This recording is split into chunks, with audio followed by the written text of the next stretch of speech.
বহৰীত যোৱা দুদিন আগত আৰক্ষী প্ৰশাসনে কেইবাখনো দোকান উচ্ছেদ কৰা হৈছিল। আজি উক্ত উচ্ছেদস্থলীত উপস্থিত হৈ অধ্যক্ষ ছলমান খান আৰু অসম প্ৰদেশ কংগ্ৰেছ কমিটিৰ সংখ্যালঘু মৰ্চাৰ সাধাৰণ সম্পাদক শ্বহিদুল ইছলাম উচ্ছেদস্থলীত আহি কয় যে যি মানুহ ক্ষতিগ্ৰস্ত হৈছে তেওঁলোকক চৰকাৰে কৰ্মসংস্থাপন আৰু স্থায়ী নিৰাপত্তাৰ ব্যৱস্থা কৰি দিবলৈ আহ্বান জনায়। লগতে গৰাখহনীয়া স্থায়ীভাৱে নিৰাময় কৰাৰ কথা কয় আৰু চেঙা সমষ্টিৰ বিধায়কে কোনো ধৰণৰ কাম কৰা নাই বুলি কয়। 2026 অসমত কংগ্ৰেছ চৰকাৰ আহিলে গৰাখহনীয়া ৰাষ্ট্ৰীয় সমস্যা হিচাপে ঘোষণা কৰিব বুলিও উল্লেখ কৰে। আজি মই ইয়াত আহি পেলাই শুনামতে আমাৰ SDC ডাঙৰীয়াই এইবিলাক কৰিছে। প্ৰায় 50টা দোকান ইয়াত ভাঙি পেলাইছে। এই চাবলৈ গ'লে এইটো আপোনালোকে আমি অসমৰ ৰাইজে এতিয়া বুজি পাইছোঁ যে য'ত আমাৰ সংখ্যালঘুসকল আছে তাতে উচ্ছেদ চলি আছে।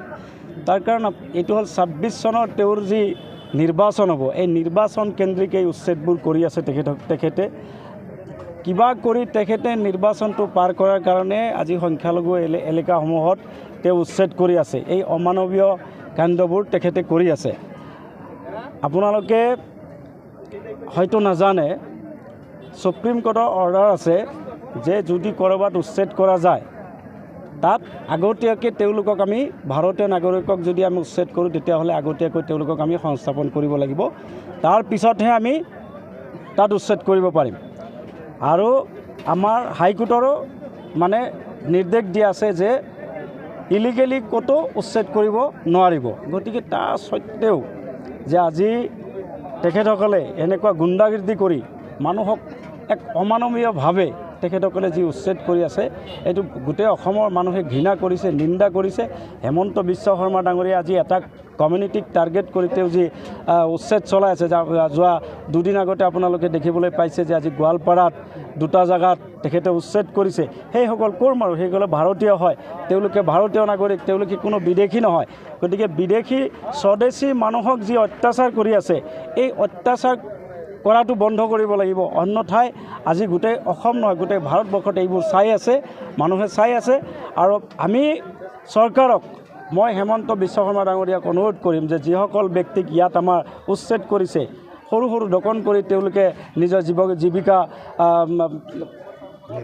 নিৰ্বাহ কৰিছিলে, তেওঁলোকৰ পৰিয়াল পুহিছিলে আৰু সেইসকল ফেমিলিক আজি তেওঁ ধ্বংস কৰিছে। যে মই অনুৰোধ কৰিম যে উচ্ছেদিত ব্যক্তিসকলক আৰ্থিক সাহায্য প্ৰদান কৰিব লাগে আৰু ইয়াতে যাতে তেওঁলোকে যাতে ক'ৰবাত না ক'ৰবাত দোকান পোহাৰ কৰি তেওঁলোকে যাতে জীৱিকা অৰ্জন কৰিব পাৰে, তাৰ কাৰণেও আজি হেমন্ত বিশ্ব শৰ্মা ডাঙৰীয়াই ব্যৱস্থা কৰিব লাগে। তাৰ কাৰণে মই এখন আজি মেমৰেণ্ডামো আমি বনাই আনিছোঁ। আমাৰ সেই মেমৰেণ্ডামখন আমি আজি আমাৰ মুখ্যমন্ত্ৰী হেমন্ত বিশ্ব শৰ্মা ডাঙৰীয়াক আমি আমাৰ ইয়াৰে চাৰ্কুল অফিচাৰৰ জৰিয়তে আমি দিম। গতিকে মই এটা কথাই ক'ম, হেমন্ত বিশ্ব শৰ্মা ডাঙৰীয়া, আপুনি যেনেকৈ আজি সংখ্যালঘুসকলক অন্যায় অত্যাচাৰ কৰি আছে ইয়াৰ ফল আপুনি এদিন ভুগিবলগীয়া হ'ব। আপোনালোকে দেখিবলৈ পাইছে যে কিছুদিন আগতে আমাৰ ৰাজ্যিক সভাপতি কংগ্ৰেছ দলৰ সভাপতি গৌৰৱ গগৈ ডাঙৰীয়া যেতিয়াৰ পৰা হৈছে তেতিয়াৰ পৰাই তেখেতৰ টোপনি নোহোৱা হৈছে, যাৰ কাৰণে তেখেতে আবুল তাবুল যি টি কাম কৰি আছে, যি টি কথা কৈ আছে। আৰু এটাই তেওঁৰ উদ্দেশ্য যে হিন্দু মুছলমান কৰি আজি অসমখনত ভাগৰ ৰাজনীতি কৰি তেওঁ আকৌ 26 চনত তেওঁ আকৌ মুখ্যমন্ত্ৰী হ'ব বিচাৰিছে। কিন্তু ইনশাআল্লাহ আল্লাহ তাৱাক্কাল কৰি কৈছে অসমৰ ৰাইজ ধৰ্ম নিৰপেক্ষ, অসমৰ ৰাইজ কোনো হিংসা নিবিচাৰে, অসমৰ ৰাইজে উন্নয়ন বিচাৰে আৰু অসমৰ ৰাইজে এইবাৰ ধৰ্ম নিৰপেক্ষভাৱে সকলো জাতি জনগোষ্ঠীৰ উন্নয়নৰ কাৰণে অহা দিনত চাব আপোনালোকে হেমন্ত বিশ্ব শৰ্মা ডাঙৰীয়া গাদীচ্যুত হ'ব। হেমন্ত বিশ্ব শৰ্মা ডাঙৰীয়া আৰু মুখ্যমন্ত্ৰী হ'ব নোৱাৰে। অহা দিনত চাব আমাৰ গৌৰৱ গগৈ ডাঙৰীয়াই মুখ্যমন্ত্ৰী হ'ব, অসমত আকৌ শান্তি ঘূৰি আহিব। এই যিবিলাক উচ্ছেদ হৈছে স্বদেশী মানুহৰ লগত ইয়াৰ উপযুক্ত প্ৰত্যুত্তৰ আমি 26 চনত দিম। আৰু অহা দিনত যদি এইবোৰ কাণ্ড যদি হেমন্ত বিশ্ব শৰ্মা ডাঙৰীয়াই কৰি থাকে তেতিয়াহ'লে আমিও তেওঁক এৰি নিদিওঁ। অহা দিনত ইয়াৰ প্ৰতিশোধ আমি গণতান্ত্ৰিকভাৱে আন্দোলনৰ জৰিয়তে আমি আন্দোলন গঢ়ি তুলিম। গোটেই অসম নহয় গোটেই ভাৰতবৰ্ষত আমি দৰকাৰ হ'লে আমি এই সুপ্ৰিম কোৰ্টলৈ যাবলৈ বাধ্য হ'ম, কিন্তু আমি এনেকৈ আৰু সহ্য কৰিব নোৱাৰিম। গতিকে মই অনুৰোধ কৰিম হিমন্ত বিশ্ব শৰ্মা ডাঙৰীয়া, আপুনি এই আত্মা আপোনাৰ ৰাজত্ব আছে, এই আত্মা ৰাজত্বটো আপুনি এইবোৰ ভুল কাম নকৰি আপুনি আমাৰ স্বদেশী মানুহৰ লগত, আমাৰ ভাৰতীয় নাগৰিকসকলৰ লগত এই অন্যায় বন্ধ কৰক। অন্যথাই আপুনিও এদিন এনেকুৱা পৰিৱেশত পৰিব যে আপুনিও জেলৰ ভাত খাবলগীয়া হ'ব। আপোনাৰ আৰু বেছি দিন নাই। চেঙা সমষ্টিটো বিশেষকৈ মানে গৰাখহনীয়াত মানে ক'বলৈ গৈছে, কিন্তু বিগত সময়ছোৱাত যেতিয়া সিহঁতৰ বৰ্তমান কাৰ্যকাল শেষ হ'বৰ হ'ল, এই ক্ষেত্ৰত কোনো ধৰণৰ স্থায়ী সমাধান দেখা যায় নাই। এই ক্ষেত্ৰত কিবা ক'ব নেকি? চাওক, আজি এই হেমন্ত বিশ্ব শৰ্মা ডাঙৰীয়াৰ যি চৰকাৰ, এই চৰকাৰে কোনো উন্নয়নৰ কথা নকয়। আজি ক'বলৈ গ'লে চেঙা সমষ্টি এনেকুৱা এটা সমষ্টি, ক'বলৈ গ'লে গোটেই অসমৰ ভিতৰত যদি আটাইতকৈ দুখীয়া, দৰিদ্ৰ আৰু দুখীয়া যদি মানে সমষ্টি আছে, তেতিয়াহ'লে আমাৰ চেঙা সমষ্টিৰ নাম ল'ব লাগিব। গোটেইটো চেঙা সমষ্টি আপোনালোকে যদি চাই, বেকীৰ ব্ৰহ্মপুত্ৰৰ ইপাৰ আৰু সিপাৰ, গতিকে আটাইতকৈ অসুবিধা যদি আছে আমাৰ চেঙা সমষ্টিতে আছে। এই চেঙা সমষ্টিত গুৰুত্ব দিয়াটো খুবেই দৰকাৰ আছিলে। প্ৰথমতে মই চৰকাৰক দোষাৰোপ কৰিম।